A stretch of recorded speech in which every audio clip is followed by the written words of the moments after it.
you're able, please stand and hear God's call to worship him. Praise the Lord. Praise, O servants of the Lord. Praise the name of the Lord. Blessed be the name of the Lord, from this time forth and forevermore. From the rising of the sun to its setting, the name of the Lord is to be praised. The Lord is high above all nations, and his glory above the heavens. Amen. And amen. Please remain standing for our first hymn. And that is Luther's wonderful battle hymn of the Reformation, A Mighty Fortress. Amen.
encourage you to open up your Bibles to the scripture lesson for this morning.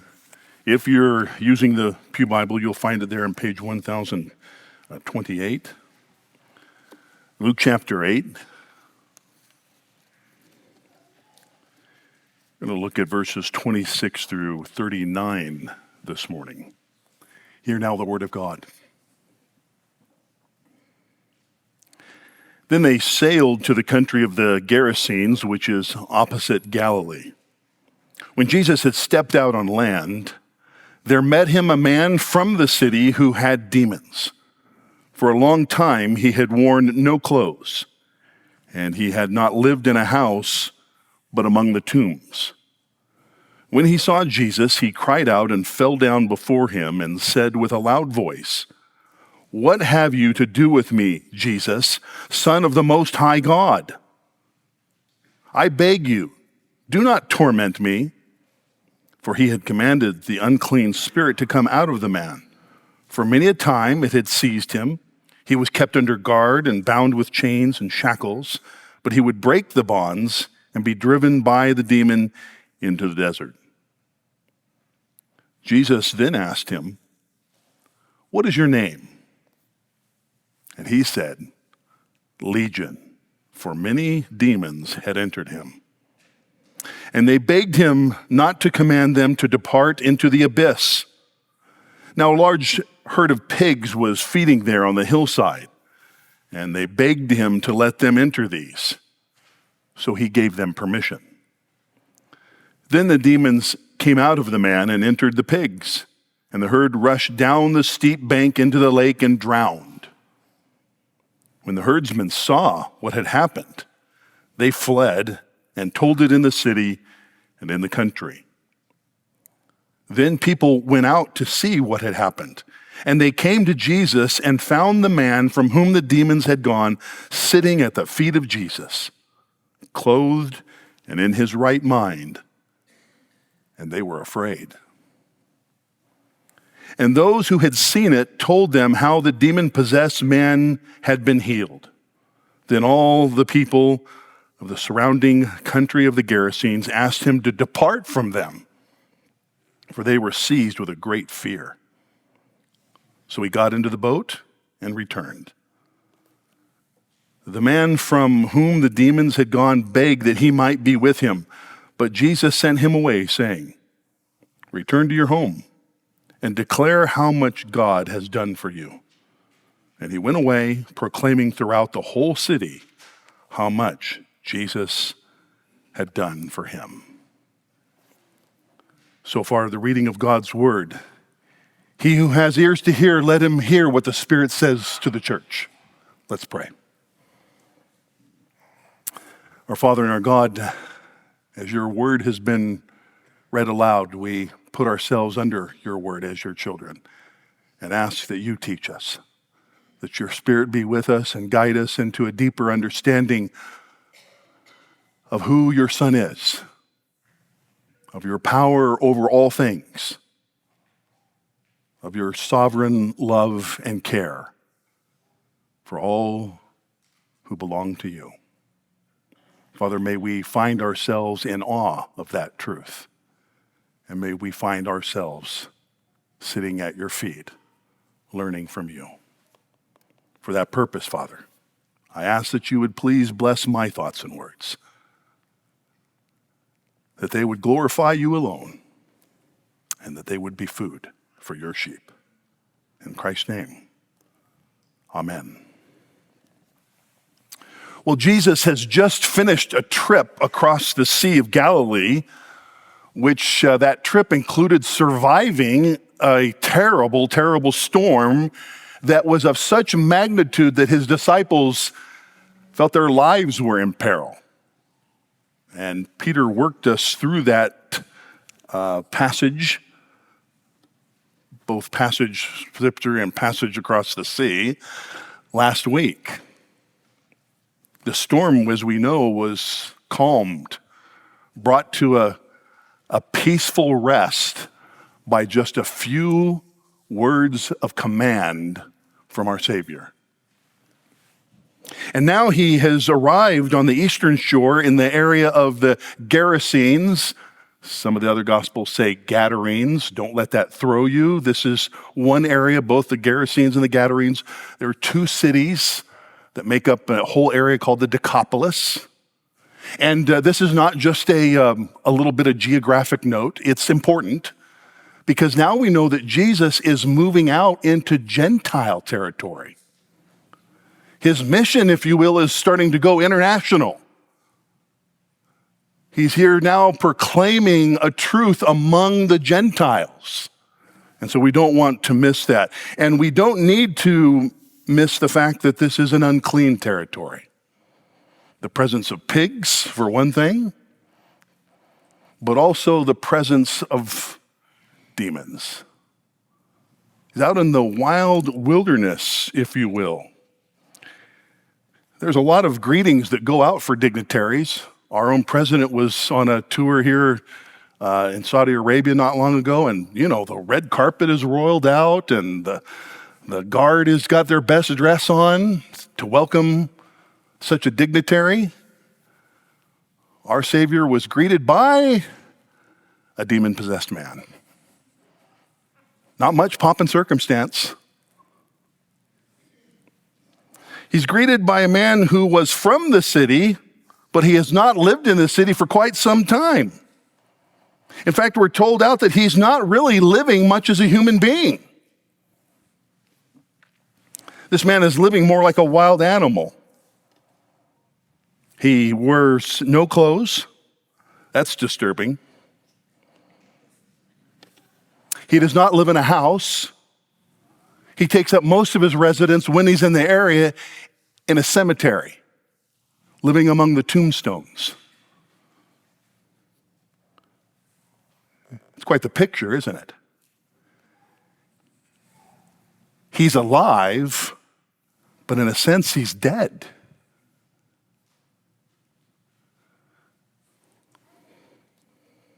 We're further told that this man is a danger to himself and to others. He often has to be chained up and guarded when he goes into certain fits and displays of rage. He scares people because they can't control him. We're told that sometimes he's able to break loose of the chains. Unfortunately, sometimes the demons drive him out into the desert rather than the city. He is absolutely a fright to them because they can't control him. This man is indeed living a subhuman existence and has essentially lost his identity as an image bearer. In fact, we're not even told his name in the whole text. I hate to think what the people called him. An old naked Norman. If there's a norm here, I apologize for that. I needed something with alliteration with naked, sorry. He's not mentally ill. Don't let anybody tell you that.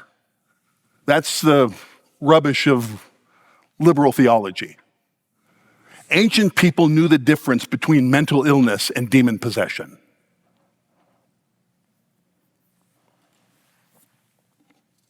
This man has been possessed by demons. And these demons have destroyed this man's life. Not only have they destroyed his life, but they use him on a regular basis to wreak havoc on the people around him. The question always comes, it's not the first time I've preached on this passage. It occurs in the other Gospels as well. How did he come to be possessed by demons? The text doesn't tell us. It simply doesn't tell us. But at some point, this man began to fool around with stuff he wasn't supposed to fool around with.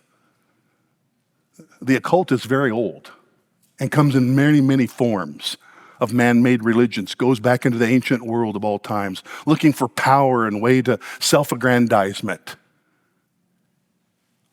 We don't know what it was. But at some point, he certainly began dabbling with some evil for his own purposes.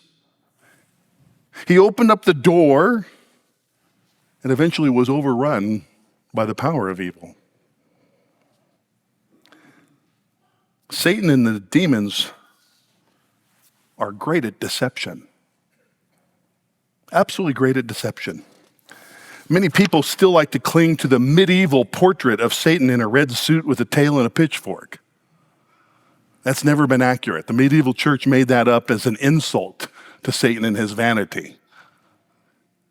The scriptures tell us that, very contrary to that, he will never show up as an obvious evil. He will show up as an angel of light.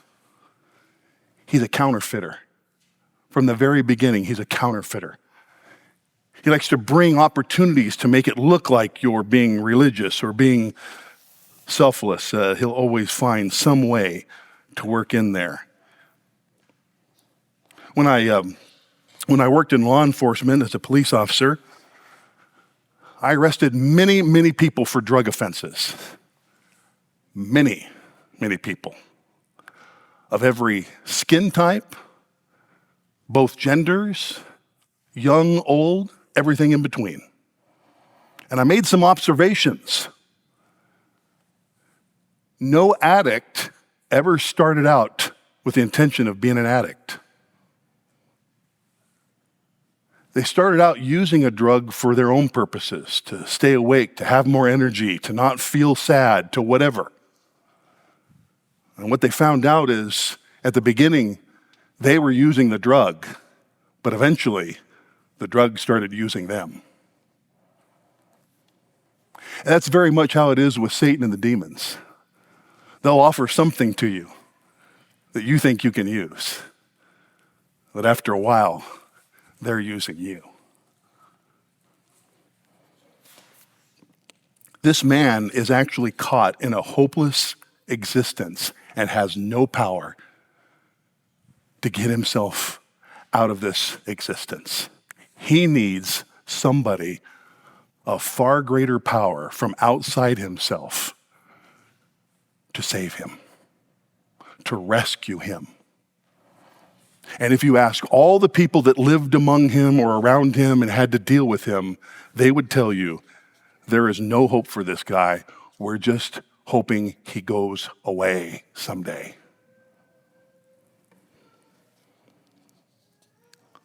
Upon seeing Jesus step out of the boat, this man runs over, falls down before him, and cries out with a wonderful declaration and a request. Let's get to the declaration first. He wants to know what Jesus is doing here, what this has to do. Why are you coming to us? Why are you here? What are you up to, Jesus? But notice the declaration in that question. Can I read it for you again? It's amazing, actually. What have you to do with me, Jesus, Son of the Most High God? If you remember from last week, when Pastor Pete took us through the storm in the middle of the lake there, the disciples, upon seeing Jesus speak to the wind and the waves and they obeyed, do you remember the question they posed? Who is this that even the wind and the waves obey? And do you see the irony, folks? The demons give the answer. Here in this next text, they give the answer to that question of who is this? We know who you are, Jesus, Son of the Most High God. The disciples are still trying to figure it out. The demons know. Which brings up the next question that I always get, Pastor Mike, how do the demons know? And I can't exhaustively answer that question because the scriptures don't give a dogmatic answer. But here's, over a lot of years of study, what I can tell you. Satan and his demons have absolute real knowledge, genuine knowledge of God, the Trinity, the timeline for salvation, the power of God, they simply know it. The question that usually follows up that is, but then why don't they turn around and believe? That's the power of sin, folks. And there's a side note here, a side note that we really should be cognizant of, that's easy to miss. Information, propositional information does not equal saving faith. Knowing things about Jesus is wonderful, folks. We want you to know things about Jesus. The demons may even know a few more things about Jesus that some of you may not know. But that is not saving faith. Bare information alone will not do it. It's about what you believe. It's about what you trust in. It's about whether you believe his word and his words about the world. It's possible, my friends. It's possible to come to church, to come to Jesus, not with the intent of really being saved by him, but being saved by yourself. In other words, you don't want your life to change that much. You just want to sprinkle a little Jesus in there. The demons would be all for that, folks. But a trusting relationship with our Lord and Savior is to say, no, all truth lies with you. Your words are true. I can only rely upon you. I can only submit myself to you. Jesus has a question of his own. What's your name? This man has been so overwhelmed. Do you realize he doesn't even get to answer? The demons answer. They have so consumed him. It may be his voice, but it's the voice of the demons. We are legion.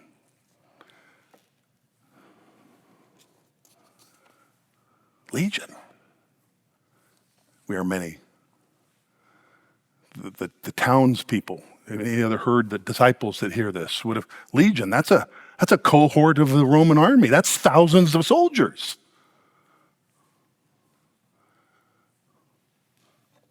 The text tells us he's not been possessed by just one, he's been possessed by thousands of demons. I personally have never seen anybody demon-possessed, but I've heard credible accounts of missionaries in different parts of the world. Is it rare? Absolutely.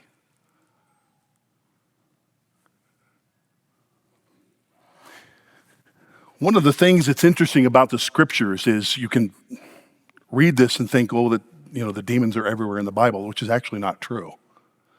They show up at very specific, Satan and the demons show up at very specific points. And you know where we see the biggest contradiction of Satan and his demons? The greatest manifestation, in the ministry of our Lord and Savior. They know exactly who he is, and they are in opposition to him to try and do everything they can to distract him and to deter him from accomplishing his purpose.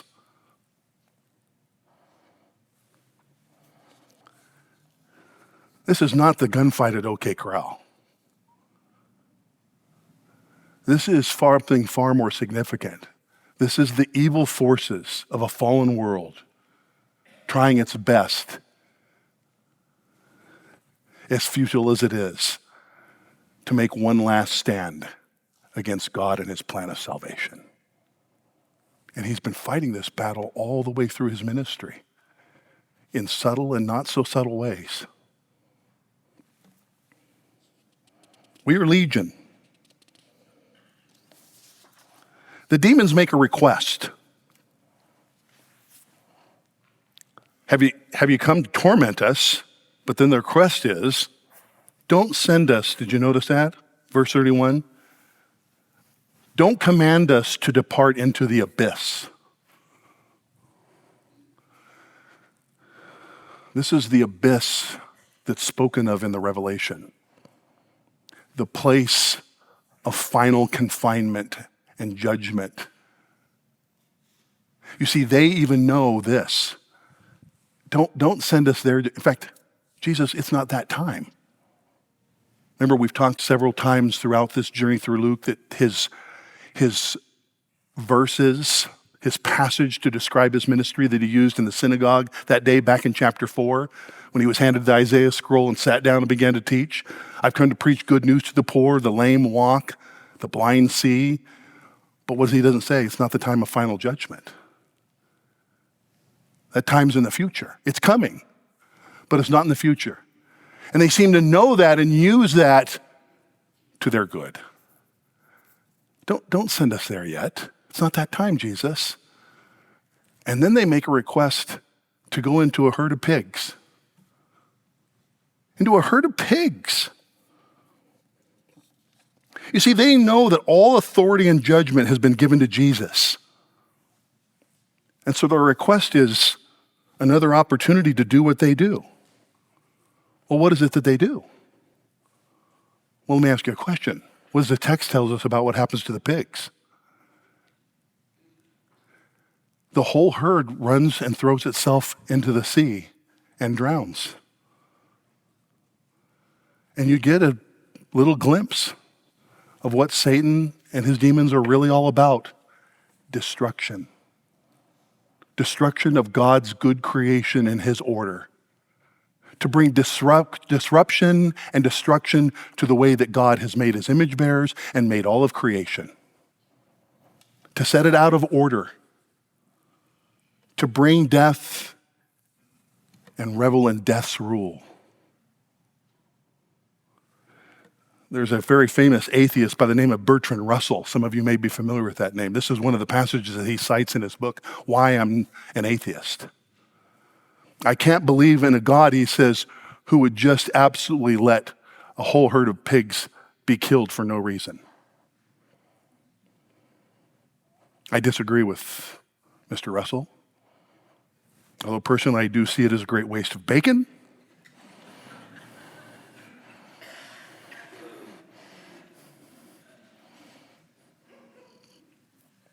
But let's not miss this. Unclean spirits into unclean animals by the Old Covenant definitions. And I would want to ask, I have actually heard from people who say that this bothers them too because it seems abusive of the animal world by our Savior. And I simply want to ask those people, do you also object to your Savior dying for your sins on the cross? Seems like some substitutes are okay for you, but other substitutes are not. Please reason that for me. And one last word. Yes, the soul of one image bearer human being is worth more than 2,000 pigs. Full stop, end of period. Deal with it.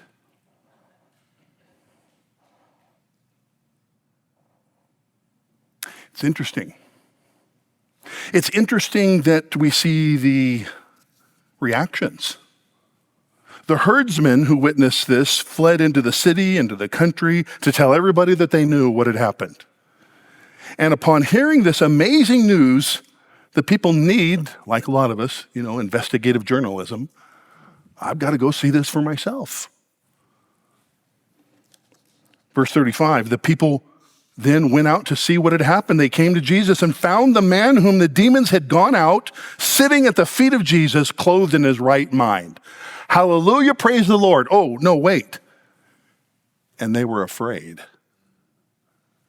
They were afraid.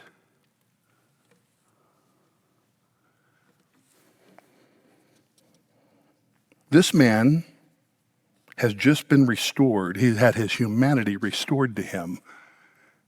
And he is more like the image bearer that God created him to be than he has ever been in his whole life. And nobody seems to be happy about it.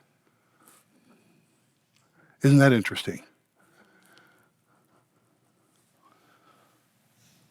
The people consider all that has happened, talk about it with one another, this amazing demonstration of Jesus' power and authority over the wind and the waves and now the demonic world. It seems as if everything must be subject to Jesus. And you know what their conclusion is? Please go away. That's supposed to strike us, folks. Please go away. Not hallelujah, the power of the Lord God Almighty has come and saved this man. No, oh my gosh, all my struggles might have an answer in this man.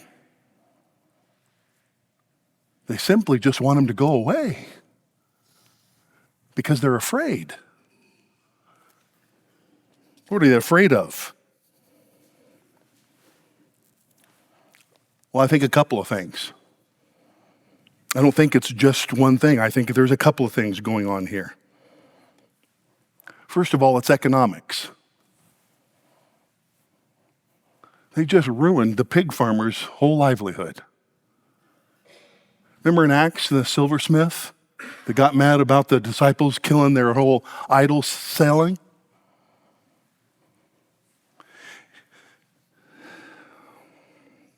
They're afraid of what it might cost them if Jesus stays around. What else might he want to change? I don't want my life to change that much.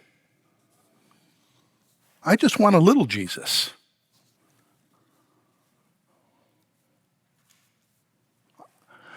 D.A. Carson, a wonderful New Testament scholar, and that name may be familiar to a couple of you, has a wonderful term about a lot of people in the church. He calls them vampire Christians. You know why he calls them vampire Christians? Because they're only interested in Jesus and his blood. Save me, but leave the rest of my life alone. And I think these people are afraid because they see this Jesus can't be controlled. If he's got this kind of power, I can't control him the way I want to control everything else in my life.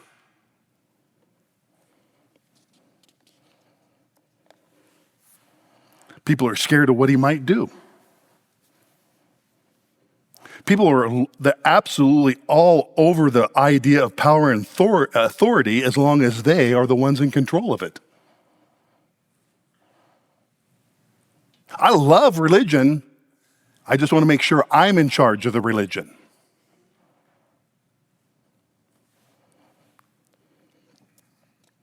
People are scared, I think also, secondly, that if Jesus stays around, he might truly reveal what they are.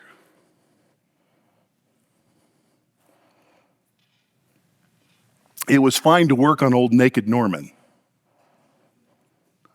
but what if he turns his attention on me? It's almost like John chapter 3, verse 19 and following. And this is the judgment. The light has come into the world, and people love the darkness rather than the light because their works were evil.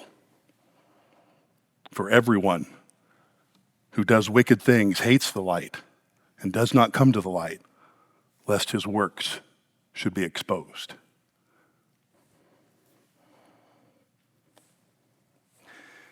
The man's reaction, however, is the polar opposite. He just wants to be with his Savior. He doesn't want to go anywhere else. Just let me be with you. He is so grateful to regain the basic dignities of human life that he just wants to be with Jesus all the time. That wonderful portrayal of the man found by the townspeople sitting at the feet of Jesus and in his right mind. He knows better than anybody what that has meant for him. In fact, he begs Jesus, let me remain with you and follow you. But Jesus says, return to your home and declare how much God has done for you. Isn't that wonderful? We might have the first Gentile missionary here, even before the great Apostle Paul. You know, I'm always fascinated by the various tactics employed by church leaders in regard to evangelism. Some I think are really good, others leave me scratching my head and everything in between. But I'm fascinated to hear a lot of the tactics and ideas about evangelism. Some stress telling people what they need to do. Okay, I kind of get that. Some stress letting people know that they're going to hell. And that is true without Jesus. But I'm always struck by the fact that the tactic Jesus so often commands, and commands here, is just tell everybody what God has done for you. Just be a witness to what God has done for you. And please notice that this man, did not have any problem equating God and Jesus. Did you notice that last line? And he returned, verse 39, return to your home and declare how much God has done for you. And he went and prayed, proclaiming throughout the city how much Jesus, i.e. God, had done for him. Friends, that's really what we're about. We're here to learn of Jesus. We're here to be at his feet. We're here to let him change the things that he wants to change in our lives, whether they're convenient or not. And we're here to be witnesses. Can I start? I cannot believe how patient Jesus has been with this man. I cannot believe how gracious Jesus has been to me. I cannot believe that a lousy kid from San Bernardino was allowed to study under the people that he studied under and gets to proclaim the word of God, because this boy has no claims on that kind of joy.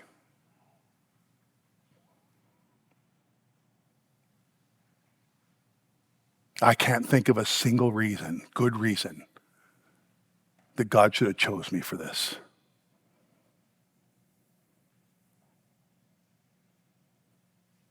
And I know many of you. I've known some of you for a long time.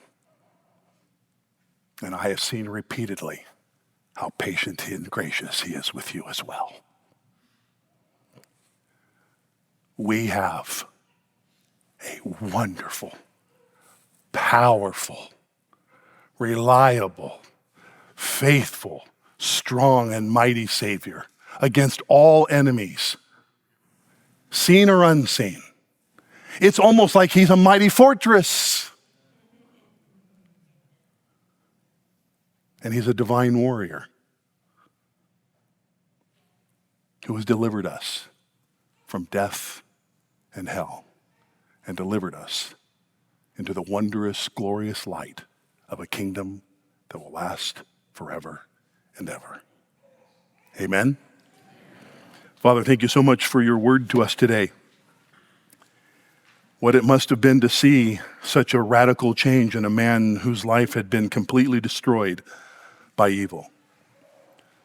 Perhaps, Father, that man was just a slight glimpse of the track of all those who reject your light.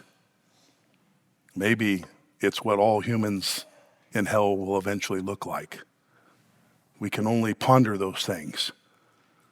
But Father, our focus is upon praising and glorifying you for your great grace and mercy in our lives. And may we be a witness to all that you have done for us in your Son, in whose name we pray. Amen.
And now, brothers and sisters, may the love of God our Father, the grace of our Lord Jesus Christ, and the fellowship of his Holy Spirit be with and among you both now and forever.